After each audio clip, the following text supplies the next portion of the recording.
Mas voltando à parte da corrupção, vocês não acham também que aqui há muita impunidade e isso colabora até para a manutenção de maus políticos no poder? Como é que a gente pode resolver esse tipo de coisa? Certamente a gente vê um mau exemplo de cima.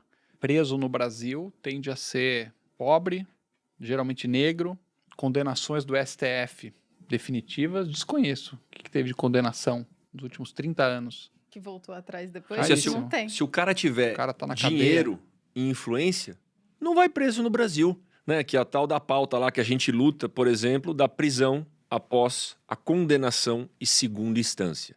Então o cara, condenado em primeira instância, aí recurso, só aí já fica um monte, né? Mas o cara entra com recurso, porque tem advogado, tem poder, tem influência. Segunda instância, né? Uma outra instância de poder. Desembargador.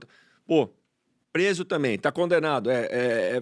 Ele pode entrar com outro recurso e enquanto é julgado esse outro recurso, ele não fica preso. Isso não acontece praticamente em lugar nenhum no mundo. Se você pegar a França ainda que tem um histórico diferente do nosso aqui, ou diferente dos Estados Unidos, né, em termos liberais. Cara, nos Estados Unidos você está preso em primeira instância. Nem na França e nem em outro lugar do mundo. Então aqui o cara tem dinheiro e tem poder, o cara não vai para a cadeia, né? O crime compensa. A relação risco-retorno, o cara, a hora que vai medir, fala, ih, rapaz, pode tocar o pau aí que você não vai ser preso nunca. Se a gente não aprovar pautas como essa, fora o fim do foro privilegiado também, para quem não conhece, é o foro por prerrogativa de função. O que é isso? O cara é deputado, o cara é isso, o cara é aquilo. O cara tem um foro privilegiado. Ele não é julgado na justiça comum, como todo cidadão. Ele vai ser julgado por quem? Pelo STF, que é a que ele indicou. Então não vai acontecer nada. Tem vários deputados que eu não tenho uma suposição. Eu tenho certeza que foram eleitos deputados para ter foro, para se proteger. Aí o crime compensa no Brasil. É comum esse foro em outros governos ou não? Não, é minúsculo. A gente fez um estudo na época, nos Estados Unidos tinha 3 pessoas, se não me engano. É minúsculo o número de pessoas que têm foro privilegiado. Presidente da República e Porque, presidente do Senado. O princípio do foro privilegiado, que é o foro de prerrogativa de função, ele faz sentido. Imagina tá lá o Donald Trump governando os Estados Unidos e qualquer juiz de primeira instância dos Estados Unidos julga e dá uma ordem de prisão para o presidente da República ou o presidente da Câmara. Então, assim, certamente para os chefes dos poderes, meia dúzia de pessoas, faz todo sentido você colocar isso na mão do STF. Agora, o Brasil são dezenas de milhares de pessoas que têm diferentes tipos de foro privilegiado. Nem sempre é pelo STF, tem uma escala lá, se o cara é prefeito, ele tem que ser julgado. Pega desde o vereador ou não? Vereador, não tenho certeza. Eu sei que os prefeitos são julgados pelo desembargador e assim por diante. Esse ponto que o Vinícius falou, da questão do prisão em segunda instância, e vai sendo ao sabor do momento. Isso tem a ver com uma cláusula da Constituição que fala ninguém será considerado culpado definitivamente até o trânsito em julgado. Só que o que isso significa vai mudando ao sabor dos interesses. O STF já achou A, depois achou B, depois achou A de novo, não tem uma definição. E esses 2 projetos estão tramitando na Câmara, tem projeto para aclarar essa questão definitivamente, que fala o seguinte, querido, você foi julgado, você apelou, o desembargador confirmou a sentença, cana. Acabou. Cana. Depois você pode continuar apelando até o infinito na prisão. Na prisão. Pode continuar esgotando os seus recursos.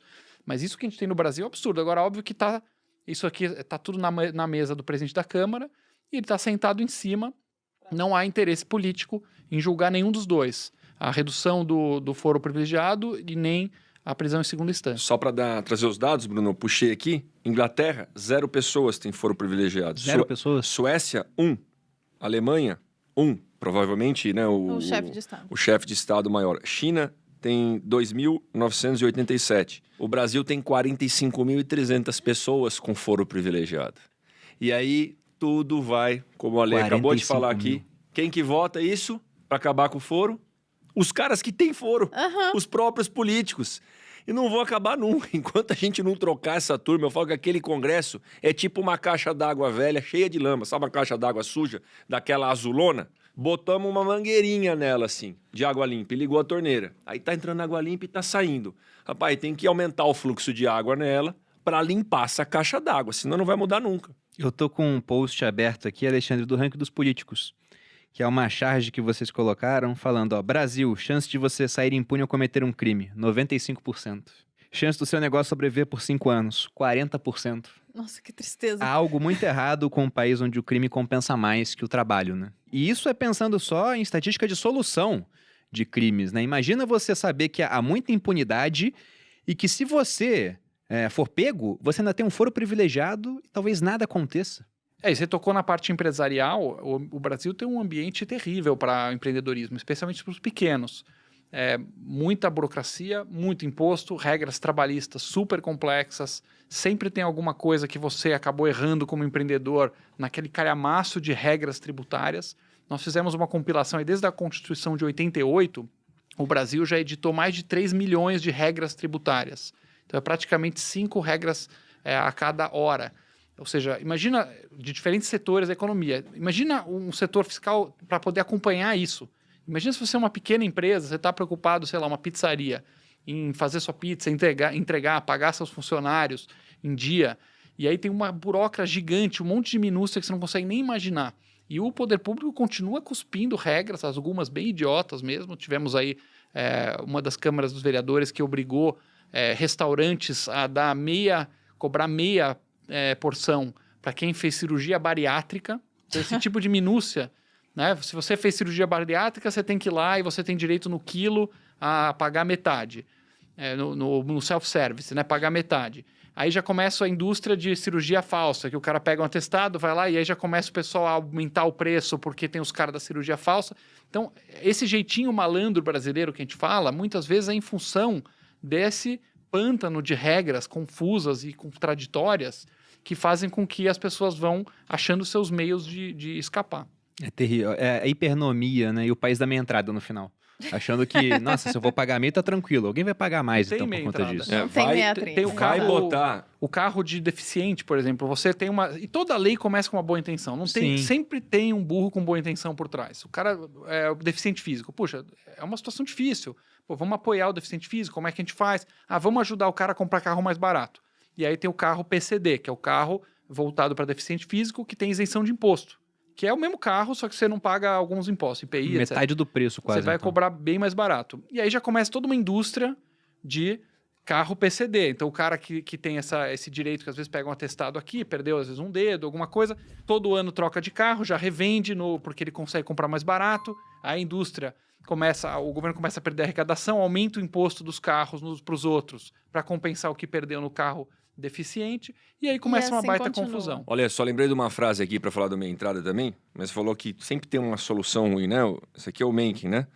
Para todo problema complexo, existe uma solução simples, elegante, completamente errada, né? O negócio da meia entrada. Vai botar um projeto para acabar com a minha entrada. Nossa, você vai ser contra a cultura, contra Então, o cara eu ter falo por acesso experiência a isso. própria, porque eu coloquei. Eu coloquei. E eu explico, gente, é igual 50% na Black Friday. Você vai pagar metade do dobro, meu amigo. Se bota meia entrada, todo organizador de evento, todo cinema vai subir o preço para todo mundo vai acabar pagando mais caro, porque de repente é tudo meia entrada. Porque aí o cara faz meia entrada para estudante, meia entrada para alimento, meia entrada social, meia entrada para isso. Então, vai mexer nesse assunto. É um vespeiro. 13º também é um caso interessante. É a mesma As coisa. pessoas amam o 13º, eu entendo, o trabalhador humilde está lá e chega em dezembro, recebe o salário a mais. Deixa eu contar um segredinho, eu sou empregador, eu tenho 4 mil empregados na Multilaser. Não é uma surpresa para o empregador, dezembro, você pagar, vou te pagar 1.000 por mês, aí chega em dezembro, puxa, apareceu um 13º, que surpresa, vou pagar a mais. Não, o 13º é simplesmente uma pizza, você tem uma pizza que estava dividida em 12, e aí o governo vem e fala, agora você tem que dividir em 13 a pizza. Então você tira um pouquinho todos os meses, você é obrigado a fazer isso pelo governo, você tira um pouquinho todos os meses, e aí no final você dá o tal do salário a mais sem correção. Você economiza pro cara, em vez de... O certo era eu pagar esse a mais todo mês, o cara Com 12 receber anos a mais todo mês. todo mês receber a mais, ou janeiro, ou fevereiro, ou março, todo mundo receber um pouquinho a mais, já aplica, já pode usar o dinheiro, ao invés de ficar essa poupança forçada que o empregador ele é obrigado a tirar do funcionário todo mês, porque é o governo que manda, não foi a gente que inventou. E aí no final você dá o 13º, a pessoa, puxa, que maravilha, eu adoro o 13º. É uma enganação. Não, e quando criam esse negócio, Aí a pessoa tem um ganho naquela hora, né? Por exemplo, quando criou o 13º foi isso. Do nada apareceu um salário a mais. Só que logo depois o mercado se adapta. Porque justamente ninguém vai se surpreender com o óbvio. Vai ter que pagar 13 salários, então ele vai pensar, eu tenho 100 mil para contratar empregado. Antes era dividido por 12, agora divide por 13, por exemplo. Isso da meia entrada, a gente já trabalhou com o evento já. Então, considerando a meia entrada, era assim. A meia entrada é o preço normal. E aí a outra é o dobro. Porque imagina um cara que é dono de um cinema. Você tá com o seu cinema funcionando normalmente, agora um monte de cinema quebrou por conta da pandemia, mas tá funcionando normal, alguém vai lá e cria uma meia entrada. Os seus funcionários não vão ganhar meio agora, as salas não vão custar a metade do que custavam antes, os filmes não vão ficar mais baratos por conta disso, então você simplesmente fala, agora eu sou obrigado a vender por muita gente por meio, porque se há uma meia entrada, você cria um estímulo para que as pessoas também comecem a acessar isso, né? Aí é carteirinha de estudante falsa, é um monte de coisa que vai aparecer. Então, o cara que não paga a meia vira o otário da história. Que muitas vezes é o pobre. E volta aquele ponto do Brasil sempre roubando de baixo e dando pro grupinho de interesse. Às vezes o riquinho, que tá lá fazendo a faculdade gostosão, vai lá e paga a meia entrada, e o moleque que é pedreiro, que tá lá ralando, que ganha muito menos, tem que pagar cheia porque não quer. Não tem como Não tem tirar a carteirinha de estudante. Não tá estudando e não quer falsificar porque é um cara digno, é um cara íntegro. Perfeito. Então, novamente, é o pobre pagando a conta do grupinho. Resumo do Brasil, pessoal. Pessoal,